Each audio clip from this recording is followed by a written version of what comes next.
नमस्कार दोस्तों। Last lecture तक हमने जो पढ़ा वो था कि अगर दीर्घवृत्त हो या फिर अतिपरवलय हो तो उसके जो अक्षों की लंबाई है वो कैसे निकालते हैं और अक्षों का समीकरण कैसे निकालते हैं। अब उसी कड़ी को एक कदम और आगे बढ़ाते हैं और ग्राफ बनाने की बात करते हैं, क्योंकि ये बहुत अच्छा क्वेश्चन है, बहुत इंपॉर्टेंट क्वेश्चन है। ग्राफ खींचना, ग्राफ खींचना, रिपीट कर रहा हूँ, ट्रेस, ट्रेस का मतलब होता है अनुरेखण, ग्राफ खींचना, वक्र खींचना। अगर आप अपनी ये जो बुक है नवकार पब्लिकेशन वाली, डॉक्टर गोखरू की बुक निर्देशांक ज्यामिति, ये खोलेंगे तो उसकी एक्सरसाइज में आप देखेंगे कि नीचे जो क्वेश्चन दिए गए हैं ये सारे वक्र अनुरेखण के हैं। मैं इस बुक की बात कर रहा हूँ, निर्देशांक ज्यामिति है ना, नवकार पब्लिकेशन की बुक जिससे मैं पढ़ा रहा हूँ अभी आपको, नवकार पब्लिकेशन निर्देशांक ज्यामिति। ठीक है, इस बुक में जब आप जिस पर मैं क्वेश्चन करवा रहा हूँ इसी से, अगर आपके पास कोई और बुक है तो ठीक है आप उससे भी पढ़ सकते हैं, लेकिन मैं इससे करवा रहा हूँ फिलहाल। तो इस बुक में जब आप एक्सरसाइज खोलेंगे, एक ही एक्सरसाइज है फर्स्ट, इसमें जब आप 11 से लेकर 15 तक के क्वेश्चन देखेंगे, क्वेश्चन नंबर एक्सरसाइज फर्स्ट जो है उसके क्वेश्चन नंबर 11 से लेकर 15 तक, ये सारे क्वेश्चन इसी बात के हैं कि कैसे ग्राफ ड्रॉ किया जाए, कैसे चित्र बनाया जाए, दिए गए शांकाओं का चित्र कैसे बनाया जाए। ठीक है ना, दिए गए शांकाओं का चित्र कैसे बनाया जाता है। सबसे पहले तो क्या होता है कि आपको शांकाओं का पता करना होता है। सबसे पहला हिस्सा होता है कर्व ट्रेसिंग में, शांकाव है कौन सा। तो यहाँ से याद रखिए, सबसे पहले शांकाओं की पहचान करिए। और कैसे पहचान करते हैं ये बात आपको पता है, शांकाओं की पहचान करें, सबसे पहला काम ये करें। और पहचान कैसे करते हैं ये लेक्चर नंबर 1 देखिए। ठीक है, लेक्चर नंबर 1 में आपको बताया गया कि पहचान कैसे करनी है। आपका जो भी शांकव है, सपोज कीजिए ए एक्स स्क्वायर, ऑब्वियसली बात है समीकरण इसी रूप में होगा, A X square plus 2hxy plus B Y square plus 2gx plus 2fy plus C बराबर 0। सबसे पहले आपको इस तरीके से जो आपके शांकों का समीकरण मिले वो लेना है, और उस शांकों का समीकरण लेने के बाद, जैसे शांकों का समीकरण आपको मिल जाए, शांकों का समीकरण मिलने के बाद आप ए पता कर लें, एच पता कर लें, बी पता कर लें, 2g पता कर लें, 2g से g निकाल लें, 2f से f निकाल लें, c निकाल लें। ये सब निकाल के पहले डेल्टा निकालें। आपको सिर्फ रिकॉल करा रहा हूँ, बाकी मैं ऊपर बता चुका हूँ आपको किसी शांकों की पहचान कैसे करते हैं, किसी शांकों की पहचान कैसे करते हैं। अगर आप एग्जैक्टली वो लेक्चर देखना चाहते हैं जिस लेक्चर में मैंने ये करवाया, तो चलिए ऊपर आपको दिखा देता हूँ कि किस लेक्चर में मैंने ये चीज़ें पढ़ाई है आपको। तो बेटा ये लेक्चर नंबर 2 है, जिसमें मैंने आपको बताया था कि कौन सी आकृति है, कैसे है, शंकु है। ये देखिए आप लेक्चर नंबर 2 चल रहा है, ये आप लेक्चर नंबर 2 पे जाके देख सकते हैं। ये फिर लेक्चर नंबर 3 था। लेक्चर नंबर 3 में बताया था कि आप डेल्टा निकालेंगे। ठीक है, और ये देखिए तरीका बताया था मैंने, ये क्वेश्चन करवाया, लेक्चर नंबर 3 है ये डेल्टा नॉट इक्वल्स टू 0 आया, फिर आप एच और ए बी का मान निकालेंगे, जो कंडीशन है वो चेक करेंगे। कौन सी कंडीशन, ये वाली। अगर डेल्टा 0 है तब तो रेखा युग्म है, डेल्टा 0 नहीं है तो फिर दीर्घवृत्त परवलय अति परवलय में से होगा। तो ये कैसे पता चलेगा कि कौन सा है, तो एच स्क्वायर और ए बी का मान निकालिए, या तो एच स्क्वायर बड़ा आएगा या बराबर आएगा या छोटा बड़ा आएगा, तीन में से कुछ तो आएगा ही भाई। 2 नंबर है, या तो बड़े होंगे एक दूसरे से, पहले वाला नंबर दूसरे नंबर से बड़ा होगा या छोटा होगा या बराबर होगा। अब बड़ा भी ना हो और छोटा भी ना हो और बराबर भी ना हो, तीनों में से, इन 3 में से कुछ भी ना हो, ऐसा हो नहीं सकता, क्योंकि नंबरों में बनावट ही ऐसी है। या तो कोई नंबर दूसरे नंबर से बड़ा होता है, बड़ा नहीं है तो छोटा होता है, छोटा नहीं तो आपका कोई भाई है, या तो आपसे बड़ा होगा या फिर छोटा होगा, या जुड़ो हुए तो बराबर होगा। अब बड़ा भी ना है, छोटा भी नहीं है, बराबर भी नहीं है, तो फिर तो वही नहीं, तो दीर्घवृत्त परवलय अति परवलय। ठीक है ना, तो ये कंडीशन थी, ये चेक करते हैं। तो ये है आपका लेक्चर नंबर 3। तो यहाँ पे सबसे काम अपना डेल्टा कर ले, और डेल्टा अगर 0 आ जाए तो ये रेखा युग्म है, मतलब 2 रेखाएं हैं एक साथ, लाइन पेयर, रेखा युग्म लाइन पेयर, ये लाइन पेयर है। ठीक है, बशर्त अगर डेल्टा 0 ना आए तो फिर आपको अगली कंडीशन पे चले जाना है। आपको एच स्क्वायर और ए बी निकालना है, एच का स्क्वायर करके एच स्क्वायर आ जाएगा, ए और बी के गुणा करने से ए बी आ जाएगा। अब यहाँ पे 3 कंडीशन रहेगी कि क्या एच स्क्वायर छोटा आया ए बी से, जवाब यस या नो में दीजिएगा। क्या एच स्क्वायर बराबर ए बी का आया, जवाब यस या नो में दीजिएगा। और एच स्क्वायर छोटा आया, एच स्क्वायर बड़ा आया ए बी से, हाँ या ना में दीजिए। अगर आपका एच स्क्वायर ए बी से छोटा आया है तो इसका मतलब है कि दीर्घवृत्त है। ये जो आपका शांकव है ये दीर्घवृत्त है। आगे जाके इसका जब चित्र बनाएंगे तो दीर्घवृत्त बनेगा। ऐसा है इसका मतलब परवलय बनेगा। जब आप लास्ट में चित्र कोरेंगे तो आपको परवलय नज़र आएगा। और ये है, तो इस समीकरण से जो बनेगा वो लास्ट में अति परवलय होगा, मतलब हाइपरबोला होगा। फिर दीर्घवृत्त में भी जब दीर्घवृत्त हो जाए तो एक चीज़ और कंफर्म कर लीजिए कि दीर्घवृत्त में भी दीर्घवृत्त ही है या वृत्त है। वृत्त है तो h बराबर 0 और a बराबर b है, तो ये आकृति वृत्त होगी। देखिए वृत्त दीर्घवृत्त में ही आता है, वृत्त कोई अलग से नहीं होता। जब आपका दीर्घवृत्त में लंबाई और चौड़ाई बराबर हो जाती है तो वो दीर्घवृत्त वृत्त बन जाता है। तो दीर्घवृत्त के अंदर जैसे आयत है, आयत के अंदर ही वर्ग आता है। अब आप कहें आयत और वर्ग अलग अलग नहीं होते, आयत के अंदर ही वर्ग आता है। वो आयत जिसकी चारों भुजाएं बराबर हैं, आमने सामने की भुजाएं बराबर है, वो तो आयत होता ही है ना। आमने सामने भुजाएं बराबर हो, प्रत्येक कोण 90 डिग्री का हो, वह चतुर्भुज जिसके आमने सामने भुजाएं बराबर हो, प्रत्येक कोण 90 का, वो आयत कहलाता है। अब उसमें अगर चारों भुजाएं बराबर हो जाएं तो वर्ग बन जाता है। तो आयत में ही वर्ग आते हैं। जब चारों भुजाएं, किसी आयत की चारों भुजाएं बराबर होगी तो वर्ग कहलाएगा, ठीक है ना। तो यही सेम है। तो इस तरीके से आपका कंफर्मेशन हो जाएगा कि आकृति क्या है। ये कंफर्म होने के बाद में मैं आपको दीर्घवृत्त और अभी अति परवलय के बारे में बता रहा हूँ कि उनका चित्र कैसे बनेगा। हम इन दोनों का डायग्राम एक तरीके से ही बनता है। दीर्घवृत्त या अति परवलय का डायग्राम कैसे बनता है, दीर्घवृत्त या अति परवलय का अनुरेखण ट्रेस करना। फिर हम सरल रेखा का पढ़ेंगे, फिर परवलय का पढ़ेंगे, का अनुरेखण ट्रेसिंग। थोड़ा प्रोसेस अलग है। दीर्घवृत्त और अति परवलय का एक प्रोसेस है, सरल रेखा का थोड़ा प्रोसेस अलग है, और जो परवलय है उसका प्रोसेस थोड़ा सा अलग है, ठीक है। पहले हम इनकी बात कर लेते हैं। एक बार कंफर्मेशन कर लीजिएगा कि दीर्घवृत्त अति परवलय है क्या है, तो ही जो आगे बता रहा हूँ ये स्टेप आपको तभी अप्लाई करने जब दीर्घवृत्त या अति परवलय हो। रिपीट कर रहा हूँ, दीर्घवृत्त या अति परवलय है या नहीं है, यस या नो। अगर यस है तो कंटिन्यू, अदरवाइज स्टॉप, वापस चले जाइए। ये रास्ता आपके लिए नहीं है ना। लिखा होता ना कि ये रास्ता बीकानेर यहाँ से 250 किलोमीटर का, मतलब बीकानेर जा रहे हैं तब तो इस रास्ते पे चलते जाइए, बीकानेर नहीं जा रहे हैं तो प्लीज़ यहाँ मत जाए। क्लियर है। तो यहाँ भी कुछ ऐसा ही है, साइन बोर्ड लगा हुआ है कि दीर्घवृत्त या अति परवलय हो तो आगे बढ़ें, दीर्घवृत्त या अति परवलय ना हो तो यहीं रुक जाएं और वापस जाएं। उसके लिए भी एक नया तरीका आएगा, बाकी चीज़ों के लिए अलग तरीका है। तो फिलहाल हमारा जो पिछला क्वेश्चन जो किया था, लास्ट लेक्चर का जो क्वेश्चन किया था, मैं उसी को ही आपको याद दिला देता हूँ। लास्ट लेक्चर नंबर 6 में जो किया था मैं उसी को कंटिन्यू कर रहा हूँ।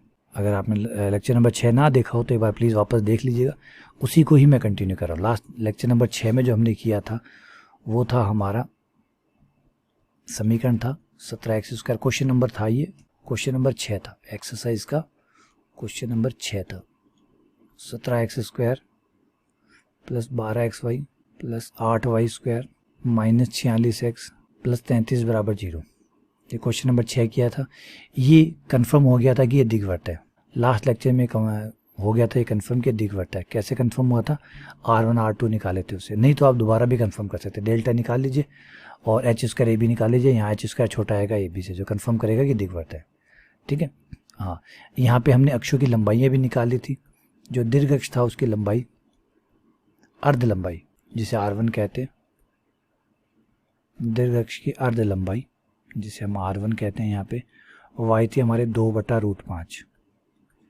2/√5 जो है लगभग सॉल्व करें अगर हम इसे, तो थोड़ा सा रफ जाके सॉल्व कर लेते हैं।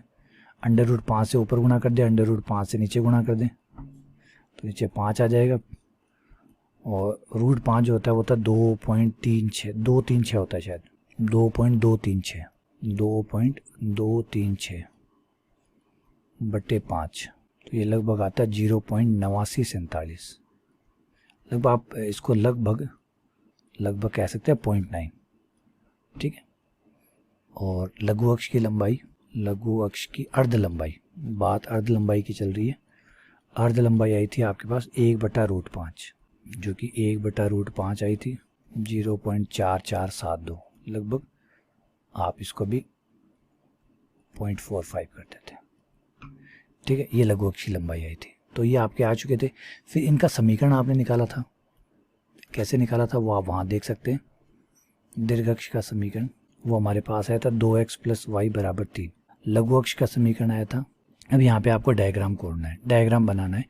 देखिए थोड़ा सा आप अपना स्केल रखिए, स्केल से इसको कट कर लीजिए, स्केल से बनाइएगा डायग्राम ताकि सही बने, वरना रफ बनाएंगे तो बड़ा मुश्किल हो जाएगा। अब आप कहेंगे ग्राफ मिलेगा पेपर में, नहीं, कोई ग्राफ नहीं मिलेगा पेपर में, कोई ग्राफ आपको नहीं मिलेगा पेपर में। आपको उसी के अंदर ही, कॉपी के अंदर ही बनाना होगा। स्केल लीजिए, स्केल पे सारे नंबर लिखे हुए हैं, आराम से इक्वली कट करिए। 1 number, 2 number, 3 number, 4 number, 5 number, 1 2 3 4 5। अब देखिए मैं भी यहाँ पे बिना स्केल के ही बना रहा हूँ, ठीक है।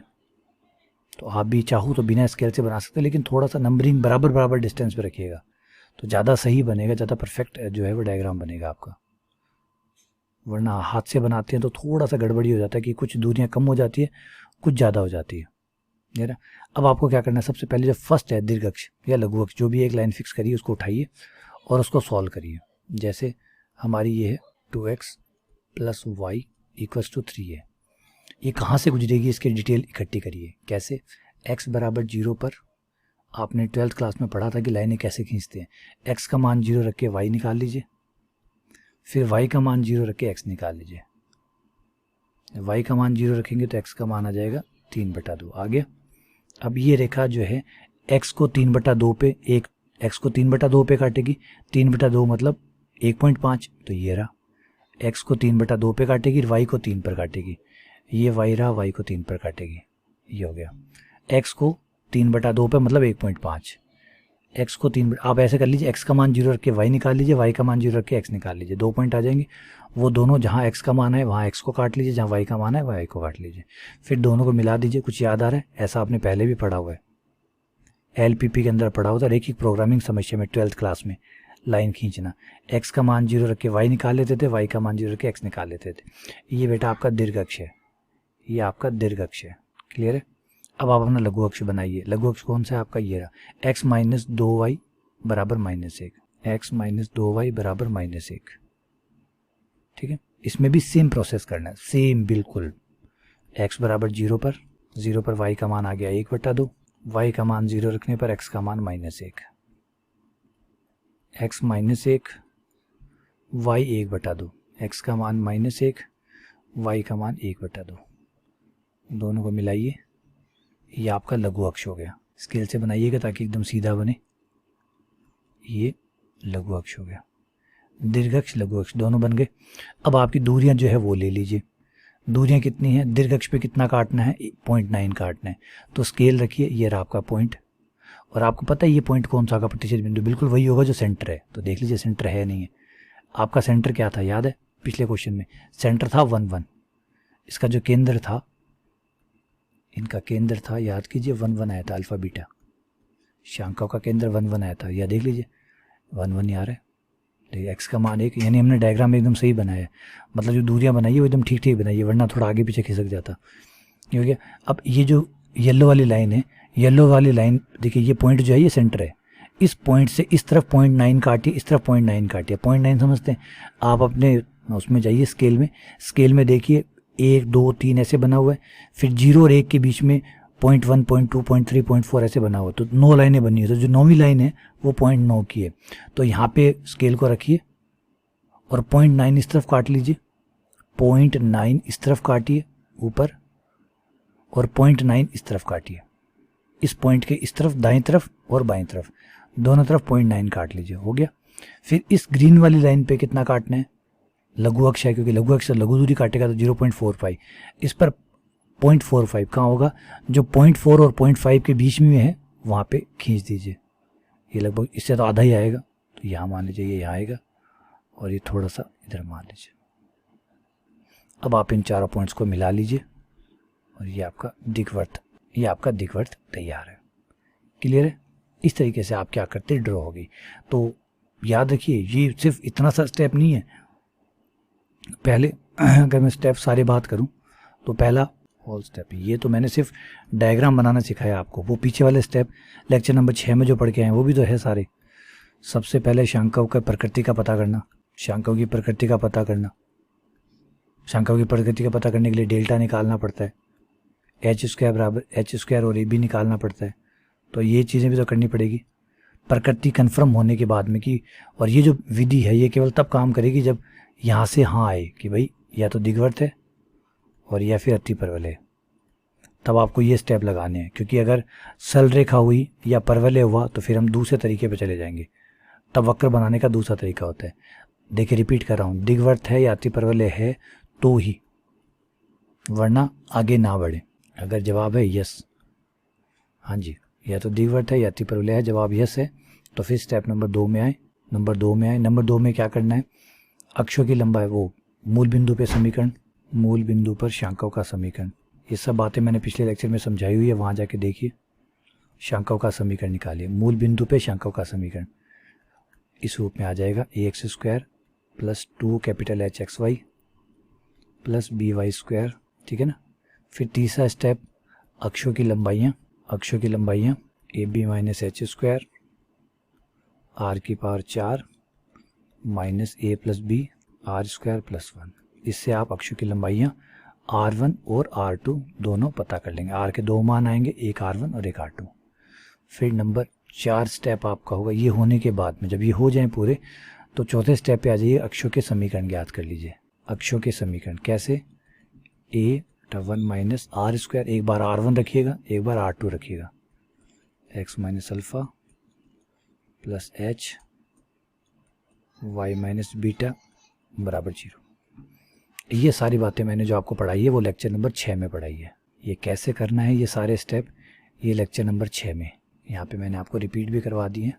पीछे वाला लेक्चर आपने देखा है कैसे किया है, उसको दोबारा देख लीजिए अगर कोई कन्फ्यूज़न है तो, ठीक है। और फिर उसके बाद में जो 5वां स्टेप है वो है वक्र खींचना, वक्र अनुरेखण, जो भी मैंने आपको इस लेक्चर में करवा दिया कि कैसे बनाया जाता है। जब आपके पास दोनों चीज़ें हों तो कैसे बनाया जाता है, ये है भी जो भी अभी जो चल रहा है, रनिंग लेक्चर है, जो अभी मैं पढ़ा रहा हूँ उसमें यही समझा रहा हूँ कि कैसे खींचा जाता है, ठीक है। यहाँ पे अब कई बच्चे ऐसे हो सकता है कि सर अगर अति परवलय हुआ तो बेटा कोई टेंशन नहीं, अगर अति परवलय, यदि अति परवलय हुआ, यदि लगा रहा हूँ यहाँ पे लिख रहा हूँ, यदि अति परवलय हुआ तो कोई दिक्कत नहीं है, बस कुछ बदल जाता है थोड़ा सा, तो ध्यान रखिएगा। तो क्या होगा, ये आपका अनुप्रस्थ अक्ष होगा, जो दीर्घ अक्ष है वो अनुप्रस्थ होगा, ये आपका संयुग्मी होगा, तो जो अनुप्रस्थ अक्ष होता है उसी पे अति परवलय बनता है। तो ये जहाँ खत्म कर रहे हैं ना यहाँ से, ये केंद्र होगा, बिल्कुल वैसे ही केंद्र रहेगा, केंद्र वही रहेगा, ठीक है। दूरियाँ ये R1 रहेगी, R2 नाम की कोई चीज़ होगी नहीं, तो आपका जो डायग्राम होगा वो इस तरफ जाएगा, ऐसे जाएगा। देखिए ये अति परवलय होगा, अति परवलय होता है तो ऐसे बनता है, इतना ही फर्क है। सेम मेथड, सेम तरीका, सेम सब कुछ नहीं बदलता, बस खाली ये बदलता है अति परवलय केस में। अति परवलय केस में आप क्या करते हैं, वो दोनों पॉइंट होते हैं, उन दो पॉइंट के उस तरफ जो अभी आपने मिला है ना, इसे बंद किया है। अभी तो आपने क्या किया, बंद किया, आपने इस पॉइंट और इस पॉइंट को बंद किया, इससे गुजारते हुए बंद कर दिया, क्योंकि आपको दीर्घवृत्त बनाना था, बंद कर दिया। अति परवलय केस में आप खुला छोड़ देंगे, उधर ले जाएंगे, उधर उस तरफ जाओ भाई, दूर दूर चले जाओ, हो जाओ अलग अलग, बंटवारा कर लो, खेत बांट लो, वापस मत आना। और दीर्घवृत्त में क्या होता है, नहीं भाई भाइयों साथ साथ रहो यार, साथ साथ रहो, मिल के रहो, ठीक है ना। ये करते हैं, बस इतना ही है, बाकी डायग्राम में कोई फर्क नहीं। कुछ नाम बदल देते हैं कि भैया तू अनुप्रस्थ अक्ष, तू संयुग्मी अक्ष, जिसे दीर्घ कहते हैं वो अनुप्रस्थ कहलाता है, जो लघु है वो संयुग्मी अक्ष कहलाता है। क्लियर है। तो ये हो गया अति परवलय खींचना और दीर्घवृत्त खींचना। अब आ जाते हैं रेखा पर। हमने एक चीज़ और भी पढ़नी है, लाइन पेयर, रेखा युग्म कैसे खींचा जाता है, आइए वो भी बात कर लेते हैं। रेखा युग्म खींचना, रेखा युग्म खींचना। रेखा युग्म के लिए जो आपको पहले समीकरण हो, पहले कन्फर्मेशन करिए, फर्स्ट कन्फर्मेशन पुख्ता करिए, कन्फर्मेशन करिए, पुख्ता करें कि डेल्टा 0 हो, क्योंकि ये जो मेथड अब बताने वाला हूँ ये तभी काम करेगा जब डेल्टा 0 होगा, क्योंकि अब जो मैं बनाऊंगा उससे रेखाएं बनेंगी, अब जो मैं बताऊंगा उससे रेखाएं बननी है, ना कि परवलय अति परवलय या दीर्घवृत्त। तो दीर्घवृत्त अति परवलय है तो जो भी बताया मेथड वो लगाइएगा, रेखा युग्म है तो अब जो बता रहा हूँ वो है। तो अब कन्फर्मेशन पहले स्टेप पे ही कन्फर्म हो जाएगा कि आपको क्या करना है। क्लियर है, ठीक है। चलिए डेल्टा 0 एक एग्जाम्पल कर लेते हैं, प्रश्नावली का ही मैं, एक्सरसाइज का ही क्वेश्चन नंबर 1, एक्सरसाइज इसी फर्स्ट का क्वेश्चन नंबर 12 लेता हूँ, जो कि सरल रेखाएं हैं। आप कहेंगे सर आपको कैसे पता चल गया, मुझे इसलिए पता है कि मैं बहुत सदियों से ये क्वेश्चन करवा रहा हूँ, लेकिन अब मुझे ये समझिए मुझे बिल्कुल भी नहीं पता है कि ये सरल रेखा है। और वैसे घबराने बात नहीं, अगर आपको नहीं भी पता है तो थोड़ी देर में आपको पता लग जाएगा। कैसे, वही डेल्टा का मान सारी परतें खोल देते हैं। ये आपका ए हो गया, ये आपका 2h हो गया, h बराबर -1/2, ये आपका b हो गया, ये आपका 2g हो गया, g बराबर -1/2, ये आपका 2f हो गया, f बराबर -2, ये आपका c हो गया, c बराबर -2। सारे आगे डेल्टा निकाल लीजिए। डेल्टा बराबर ABC plus FGH 2FGH minus AF² minus BG² minus C H square.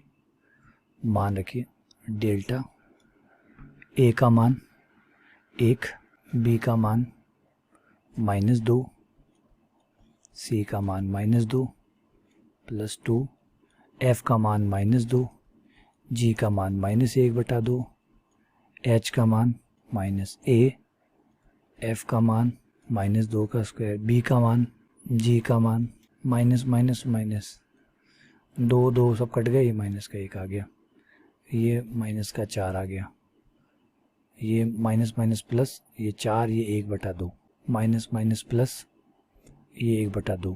अब ये देखिए ये हुआ 4 से 4 कट गया, आधा और आधा 1, और ये माइनस का आधा कट गया, डेल्टा 0 आ गया। डेल्टा 0 आने का मतलब है कि ये सरल रेखा युग्म में ये जो चित्र है इससे 2 रेखाएं बनेंगी, 2 रेखाएं प्राप्त होगी, 2 रेखाएं इससे प्राप्त होगी। अब 2 रेखाएं प्राप्त होगी, दोनों रेखाओं के एक साथ तो देखो चित्र बन नहीं सकते, तो सबसे पहला काम करना होगा आपको रेखाओं को अलग करना, इसमें से दोनों रेखाओं को अलग अलग करना। आइए अलग अलग कर देता हूँ। और कैसे अलग अलग करते हैं? रेखाओं को अलग अलग करना कैसे करते हैं? संयुक्त समीकरण में से 2 रेखाओं को कैसे अलग करते हैं, पढ़ा है ना आपने। अगर संयुक्त समीकरण दिया गया हो तो उसमें से 2 रेखाओं को अलग अलग करना। याद आया? नहीं याद आया तो पीछे का लेक्चर याद करिए, ठीक है। तो हमें क्या करना होगा, पहले जो शुरुआत के जो 3 पद है वो लेने होंगे, एक्स स्क्वायर, एक्स वाई और वाई स्क्वायर वाले, उनके गुणनखंड बनाने होंगे। X square minus X Y minus 2 Y square, पहले इसके गुणनखंड बनाइए। इसके गुणनखंड आपके बन जाएंगे -2xy प्लस एक्स वाई, ये लीजिए, ये आपके 2 गुणनखंड तैयार हो गए।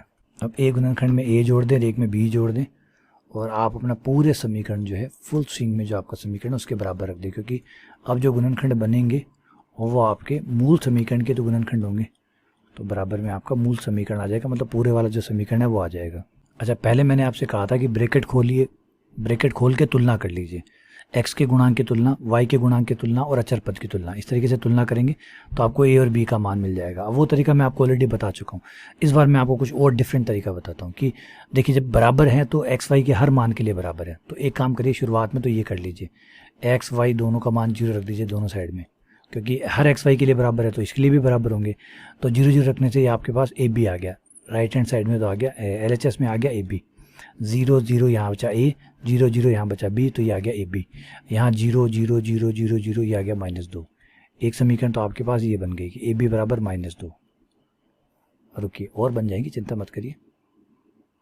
x बराबर 0 ले लीजिए और y का कोई मान और ले लीजिए, y बराबर 1 ले लीजिए, ठीक है, x 0 और y 1, x का मान 0 और y का मान 1, तो इस तरफ आ गया 1 + a और इस तरफ आ गया 0 -2 -2 + b बराबर, x का मान 0 है इसलिए 0 0 ये 0, y का मान 1 है तो -2 -4 कितना, -6 और -2 -8, ये -8।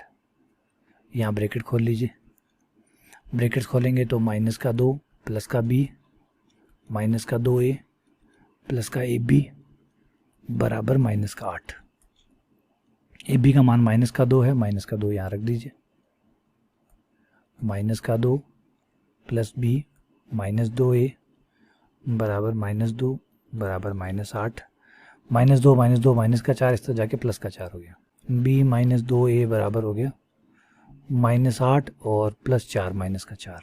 ये एक इक्वेशन और बन गई आपके पास, इसको इक्वेशन 1 कह दीजिए, इक्वेशन 2 कह दीजिए, लेकिन काम अभी ख़त्म नहीं हुआ है, अभी और रखना पड़ेगा, एक समीकरण और चाहिए हमें। कोई बात नहीं, इस बार x बराबर 1 रख दीजिए और y 0 रख दीजिए, एक समीकरण और मिल जाएगी आपको, x का मान 1 और y का मान 0, x का मान 1 y का मान 0, तो ये 1 + a आ गया, ये 1 + b आ गया, 0 हो गया, 1 + a 1 + b 1 + a 1 + b। देखिए x का मान 1 और y का मान 0, तो जहाँ y आएगा वो तो सब 0 हो गए, एक में से एक गया, ये कट गया, -2 बच गया।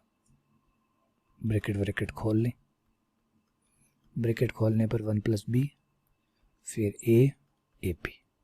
ए बी का मान -2 है वो रख दीजिए, ए बी ए गुणा बी का मान समीकरण नंबर 1 से -2 रखते ही बी ए का मान निकाल लीजिए, b + a का मान निकाल लीजिए, ये 2 से 2 कट गया, ये -1 आ गया, समीकरण नंबर 2 2 तो है। समीकरण 2 और 3 को सॉल्व कर लीजिए। समीकरण 2 व 3 से समीकरण 2 है b माइनस 2a बराबर -4 और ये है b प्लस a बराबर -1।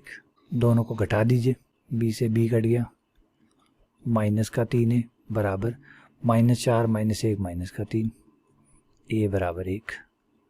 a बराबर 1 रख दीजिए, 1 रखते ही इधर आके आ जाए माइनस का 2, a और b का मान वापस रख दीजिए। आपकी दोनों रेखाएं आ गई x plus Y plus a की जगह 1। एक रेखा तो हो गई x प्लस वाई प्लस 1 बराबर 0 तथा दूसरी रेखा हो गई आपकी x माइनस 2y माइनस 2। अब आ जाइए चित्र बना देते हैं दोनों के। कैसे चित्र बनता है? 1 2 3 4 5, 1 2 3 1, एकदम बराबर बराबर पे कोशिश करिएगा और स्केल से बनाएं, मैं तो कहूँगा ज़्यादा अच्छा रहेगा क्योंकि फिर भी कुछ भी आगे पीछे नहीं होगा। तो यहाँ पे आपका 1 3 1 -2 और ये मूल बिंदु हो गया। अब सबसे पहले आप दोनों लाइनों में से एक एक करके दोनों लाइनों को ड्रॉ करना है। हमें तो एक एक की बारी ले लेते हैं। पहले इस लाइन को ले लेते हैं। लाइन वैसे ही खींची जाती है जो बताया था पहले ऊपर तरीका। x का मान 0 रख के y निकालें, y का मान 0 रख के x का मान निकालें। आपको 2 पॉइंट मिल जाएंगे, उन 2 पॉइंट से आप लाइन बना पाएंगे। x का मान 0 रखेंगे तो y का मान आएगा -1, फिर आप y का मान 0 रखेंगे तो आपको x का मान मिल जाएगा -1। तो x को -1 पे काटेगी, y को भी -1 पे काटेगी। x को -1 पर, y को -1 पर, तो ये रहा -1, y को -1 पे काट रही है, x को -1 पे काट रही है। दोनों को मिला दीजिए, ये आपकी लाइन तैयार होगी। एक लाइन तो आपके पास ये आ चुकी। अब दूसरी वाली है x माइनस 2y माइनस 2 बराबर 0, x माइनस 2y माइनस 2 बराबर 0। इसमें भी सेम प्रोसेस कीजिए।